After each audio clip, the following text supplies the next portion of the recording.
अस्सलाम वालेकुम dear friends.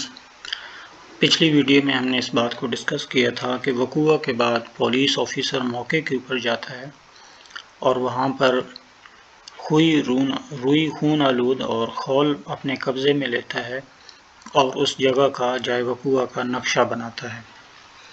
आज की वीडियो में हम ये डिस्कस करेंगे कि कत्ल के केस के अंदर पुलिस के नक्शे के बाद एक नक्शा नवीस मौके के ऊपर जाता है और वो किस तरह नक्शा तैयार करता है। नक्शा नवीस का नक्शा तैयारी के बाद और जब वो पुलिस के हवाले करता है तो 161 का बयान लिखा जाता है जो इस वक्त हमारे सामने है। सबसे पहले हम इस बयान को पढ़ते हैं और उसके बाद इसके नक्शा को देखते हैं और इसको समझने की कोशिश करते हैं कि कत्ल के केस के अंदर नक्शा किस तरह बनाया जाता है और उसकी क्या अहमियत है। सबसे पहले थाना, फिर डिस्ट्रिक्ट होता है, मुकदमा की तमाम तफसीलात लिखी जाती हैं, बयान अज़ां, यहाँ पर नक्शा नवीस का नाम, उसका एड्रेस, 161 ज़वादफ़े बहवाला ज़िमनी नंबर 6 फ़िक्रा नंबर 2। बयान किया कि मैं नक्शा नवीस हूँ। मुर्ख़ 6/8/20 को आप SI साहब ने मौका जाए वक़ूआ कत्ल अज़ां, जिसका कत्ल हुआ है यहाँ पर उसका नाम आ जाता है, हस्बे निशानदेही यहाँ पर मुद्दई का नाम, मुद्दई मुकदमा, और अगर कोई उसका और चशमदीद गवाह है तो उसका नाम, गवाह चशमदीद, रफ़ कवाइफ मौका, बग़र्ज़ तैयारी नक्शा बासकेल नोट करवाए। यानी 6/8/20 को तफ्तीशी साहब ने मुझे बर मौका बुलाया और मैंने हस्बे निशानदेही मुद्दई मुकदमा और गवाह चशमदीद वहाँ से रफ़ कवाइफ मौका से लिए। रफ़ कवाइफ का क्या मतलब है कि मुद्दई और चशमदीद गवाह ने उसे बताया कि हम ये कहाँ पर खड़े थे, मकतूल कहाँ पर खड़ा था, मुल्ज़मान कहाँ से आए, किस तरफ भाग के गए। वो उस अपने नक्शे के अंदर ये तमाम तफसीलात का ज़िक्र करता है। अमरोज़ नक्शा जाए वक़ूआ कत्ल अज़ां बासकेल की, बासकेल यानी जो नक्शा होता है उसको बाकायदा स्केल की मदद से ज़ाहिर किया जाता है कि इसमें फॉर एग्ज़ाम्पल स्केल की अगर हम बात करें तो 1 feet is equal to 16 inch या 16 सेंटीमीटर्स, इस तरह वो अपने नक्शे में उसका ज़िक्र करता है। 3 कापियाँ तैयार करके आप SI साहब के पेश कर दिए हैं। नक्शा मौका मैंने खुद तैयार किया है जिस पर मेरे दस्तखत हैं। बयान सुन लिया, दुरुस्त है। ये तफ्तीशी साहब ने उसका बयान लिखा जब उसने उसकी कापियाँ तैयार करके तफ्तीशी साहब के हवाले की हैं।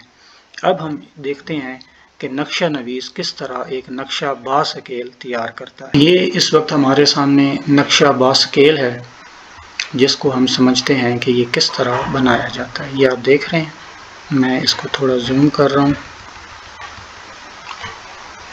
सबसे ऊपर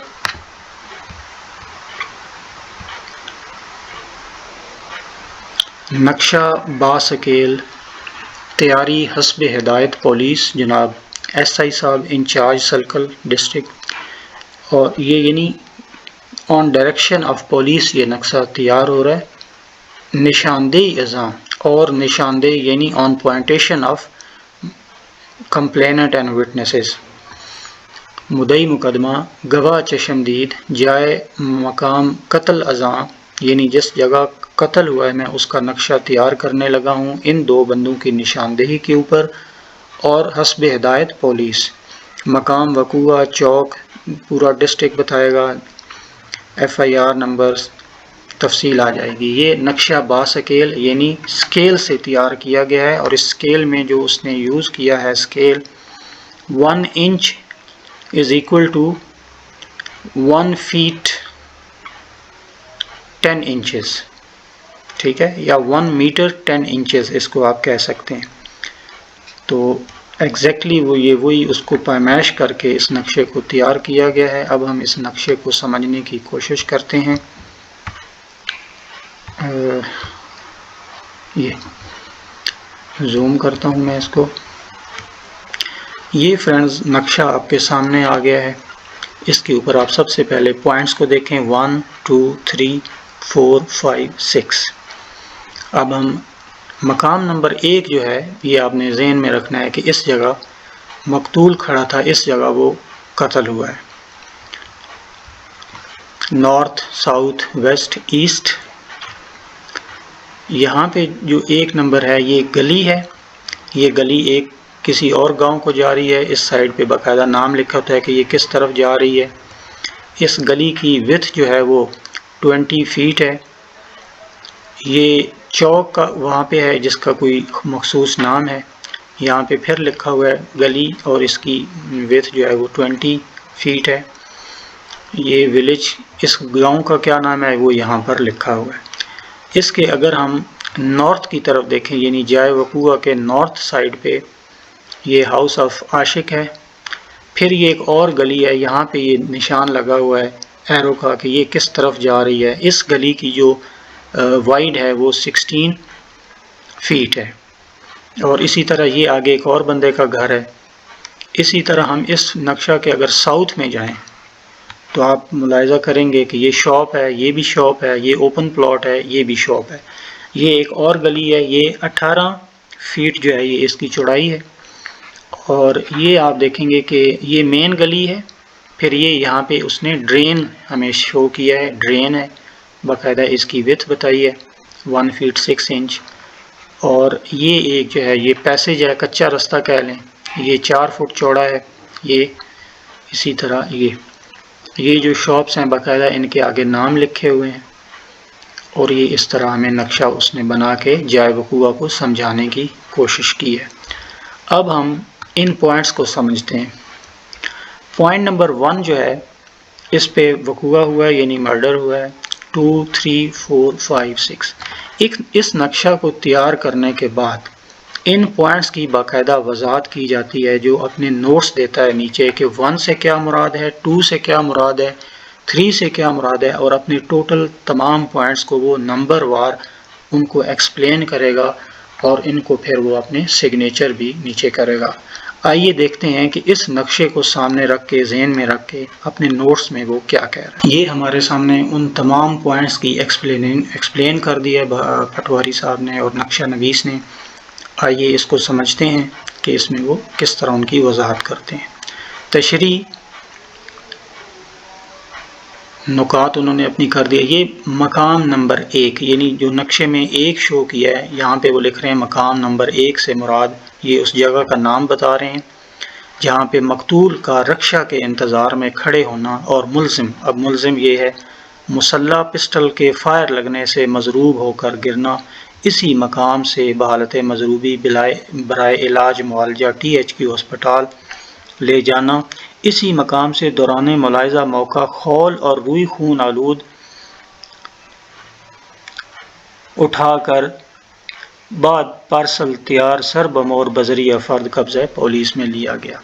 यानी 1 नंबर मकाम पे वो ये बता रहा है कि यहीं पे मकतूल ज़ख्मी होकर गिरा, यहीं से उसको उठा के ले गए और फिर जब सबसे पहले पुलिस इस जगह पर आई तो उन्होंने इसी जगह से खून और खौल उठा के बजरिया फ़र्द अपने कब्ज़े में लिया था। इसी तरह मकाम नंबर 2 के बारे में वो वजाहत करेंगे जहाँ पर मुद्दई मुकदमा अपने भाइयों के हमरा रक्षे का इंतज़ार कर रहा था और इसने ये वकूआ चश्मे आज़ा खुद देखा है। अब यहाँ पे एक बड़ी अहम चीज़ जो आपने ज़हन में रखनी है, यानी ये मकाम नंबर 1 है जहाँ पे मकतूल खड़ा है और मकाम नंबर 2 है जहाँ पे मुद्दई खड़ा है।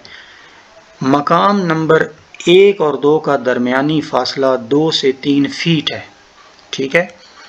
जब मुद्दई मुकदमा के ऊपर क्रॉस होता है तो मुल्ज़िम के वकील ये सवाल पूछते हैं कि आप मुल्ज़िम से कितने फासले पे खड़े थे। तो ये वो चीज़ है जो मुद्दई ने या उसके गवाह ने ज़हन में रखनी होती है कि वो फासला ठीक बताएं, क्योंकि ये नक्शा तैयार उसने कराया है मुद्दई ने। और पटवारी या नक्शा नवीस जो है जब जिरा होती है तो उससे पूछा जाता है कि तुमने किसके कहने पे ये तैयार किया, तो वो कहता है मुद्दई के कहने पे। अब मुद्दई ने उसे बताया कि मेरा फासला इतना है। अगर मुद्दई यहाँ पे कुछ और कह देता है तो फिर यहाँ पे कंट्राडिक्शन आ जाती है जिसका मुद्दई के केस को नुकसान हो सकता है। मकाम नंबर 2 जहाँ पर जो हमारा चश्मदीद गवाह है वो खड़ा होता है और वो कहता है कि मैंने इसको इस वकूआ को बचश में खुद देखा है। मकाम नंबर 1 और 3 का दरमियानी फासला भी 2 से 3 फीट है। ठीक है, तो यानी मुद्दई और जो गवाह है वो 2 से 3 फीट के फासले पे खड़े थे, जो मकतूल से फासला है। मकाम नंबर 4 पे ये दूसरा मुल्ज़िम है, उसी के बारे में इस तरह बताया गया है कि मकाम नंबर 3 और मकाम नंबर 4 और 3 का दरमियानी फासला कितना है, फिर 4 फीट बताया गया, 6 फीट। इसी तरह फिर ये बताया गया है कि चौक है वो मकाम जहाँ पर मुसल्ला होकर उसने फायर किया, ये मुल्ज़िम कहाँ पे खड़ा था वो फासला बताया गया है। मकाम नंबर 3 और 4 का दरमियानी फासला इतना बताया गया है।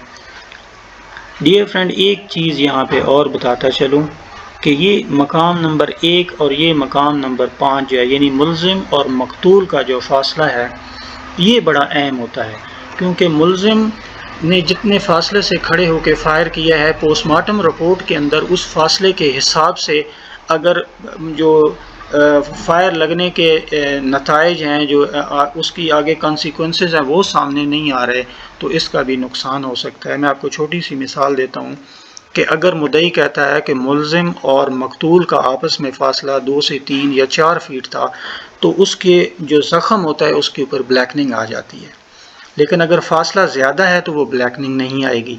तो यहाँ से अगर ये फ़ासला कॉर्पोरेट नहीं कर रहा, मकतूल और मुल्ज़िम का आपस का दरमियानी फ़ासला जो इंटरसी डिस्टेंस है, तो फिर ये भी मशकूक करता है कि जी ये गवाही जो दी जा रही है, ये चूँकि मौके के ऊपर मौजूद नहीं थे और ये सही बता नहीं सकते, इसलिए ये आपस में इनका फ़ासला जो है वो मैच नहीं हो रहा। इसी तरह फ्रेंड्स, ये उसने जो है नक्शा तैयार करके सरबमोर करके वो कहता है कि एक अदद खौल यहाँ से मिला था, ये 6 नंबर पॉइंट है। फिर उसने लिखा है कि मैंने कब वहाँ से रफ़ नोट लिए थे, उसने 6/8/20 को लिए और उसने हवाले किया है 10/8/2020 को। यहाँ पे वो अपना नाम पता लिखता है, मोबाइल फ़ोन, शनाख्ती कार्ड, और ये नीचे वो अपने सिग्नेचर कर देता है।